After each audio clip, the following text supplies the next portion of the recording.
This is macro photography light painting, created with fibre optic lights, filmed in real time on a black surface.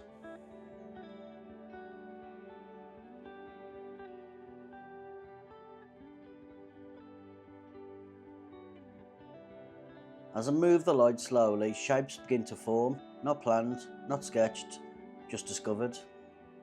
You don't need to name what you see, just let your eyes follow the motion and see what appears.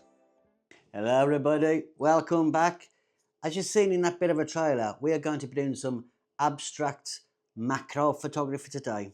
And I really do enjoy this sort of photography. This is, like I says, it lets your mind travel, wander. You don't need to rush because we're doing long exposure. Just let your mind free. Just go literally with the flow and movements, and then you'll come up with some great images. I'm going to show you exactly how I've done this.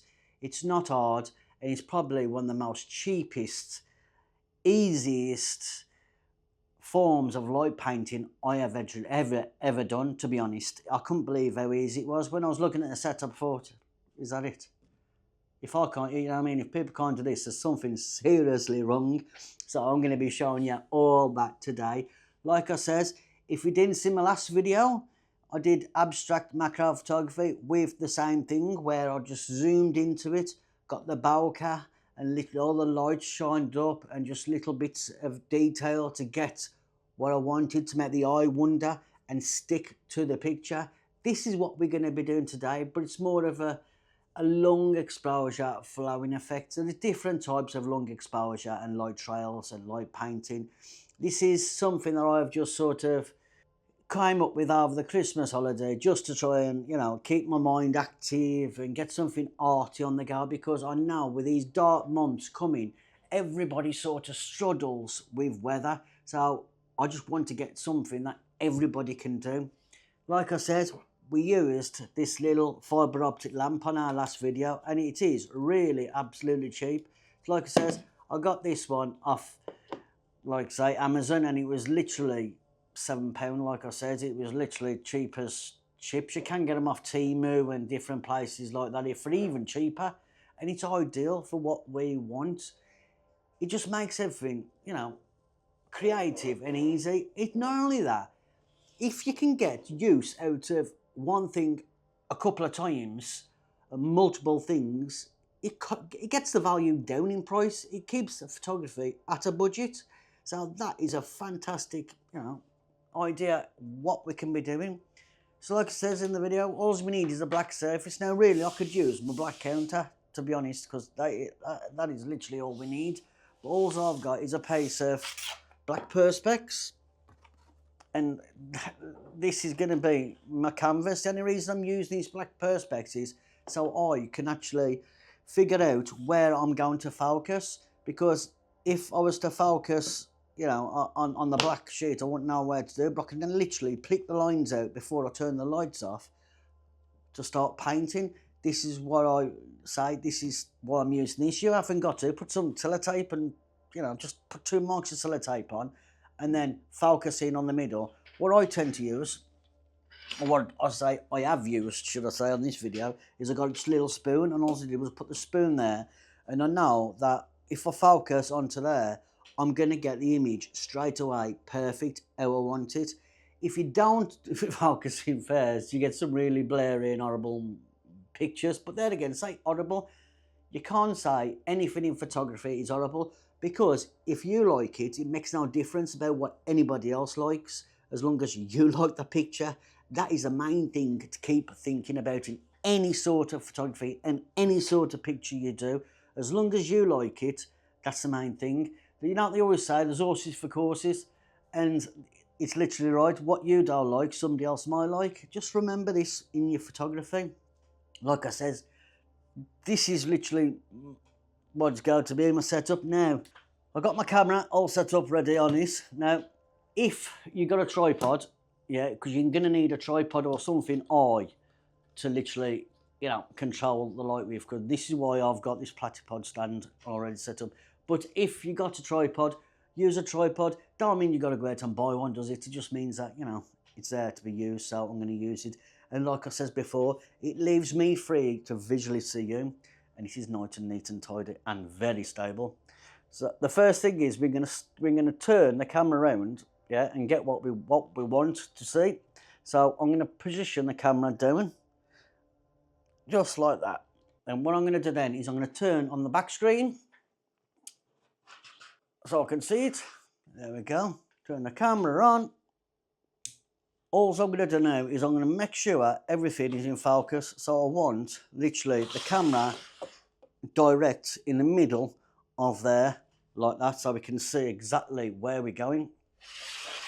So what I'll do is I've got to line down my table. I'm just going to line everything up neat and tidy down the side of the table.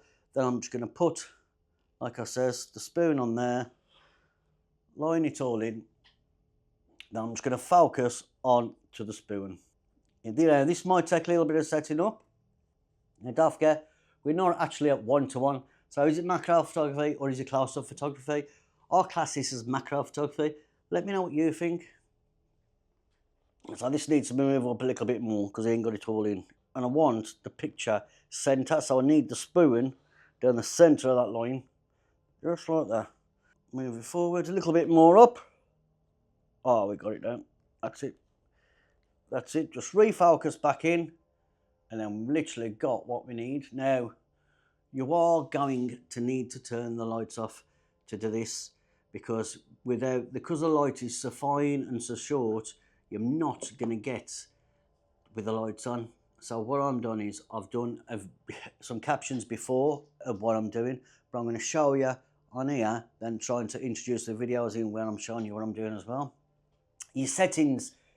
Now, this is going to change for everybody, just so I don't think that everybody's settings are the same. At the minute, I'm at f16. The reason why I'm f16 is I want the focal plane to be perfectly sharp throughout. Even though I'm focusing on the middle of this card, I'm focusing right on the middle, what I need to do is make sure that it's sharp straight all the way around. So what I've done is I've come up with f16 for this OM Systems camera. And, you know, that is the best depth of field I can find that's going to work for me. f16, ISO 200, native once again to this OM Systems camera with a 60mm lens on. Now, shutter speed. This is where you're going to have to experiment with shutter speeds. Because the shorter the shutter speed, the quicker you're going to need to drag this across. The slower the shutter speed, the more you can actually just literally paint it across the screen and get what you want and just or push it or whatever. But don't forget, once again, we are exposing for that light on the top of there. That's what we're exposing for. We're exposing for them tiny little lights on the top of there. We ain't exposing for the white. We're not exposing for that. We're exposing for that. So you're going to have to mess around with your settings to get this right. But you know what? Well, this sort of photography is all about just taking it simple, taking it slow, and enjoying yourself. That's the main thing. So once that's set up and you've got your timer on 2 seconds, we can turn the lights off. I'm just going to dip mine down a bit, just a little bit. And then what I'm going to do is I'm going to press play, start the camera, 2 second timer, and then what I've done is I've visually just moved it and rub this across it slowly, gently. The more you do it, you know, look at your timer, think, count, wait for it starts, count, then go 1, 2. Do you know, if you've got a 5 second exposure, do the same, but take it time. The more you're soft and gentle with it and pull it through gentle, you're going to get better clarity of lines, better, cleaner lines. Because you don't want to go over it once, go over it twice or 3 times and think that's it, because the pictures just look crap, just simple as. So what you want to be doing is just literally going over it very gentle, just very gentle, keep doing until you get images like these. And just keep doing it. You might get a few failures. I didn't say it was easy, but you will get some really good pictures. And you know what? You mean the warmth of your home. Just literally keep going, keep pressing your shutter and move it across. know what I mean? But try and keep the light form, you know, directly where you want it. And just keep trying different things because it changes colour. So every time you're going to get something different, or should. I'm finding that I get a lot of blues with this. I was hoping for the greens and reds, but the reds just don't seem to be working. But the blues really, really work well. I get some lovely fan effects. It's just really nice. Like it says, 2 seconds, slowly across, pull it gentle, and then there your images come out. And this is absolutely fantastic. It is fine art. You can edit them whatever way you want, and you're going to get fantastic results. Well, I have, and I'm happy with them. So let me see if you can do this. Like I says, if you didn't see my last video, I'd take a look at that one first before we look at this video, because like I says in the last video, I explained another type, a way of doing it. You might enjoy that. So I'll leave a link up to it somewhere up here, somewhere, wherever you put it, or in the description. But there will be a link for it. So I hope you have thoroughly enjoyed this video, because I have thoroughly enjoyed making them. And welcome back to my channel, everybody. And you know what I'm going to say, don't you? Look after yourself. And until next time, stay safe and happy snapping.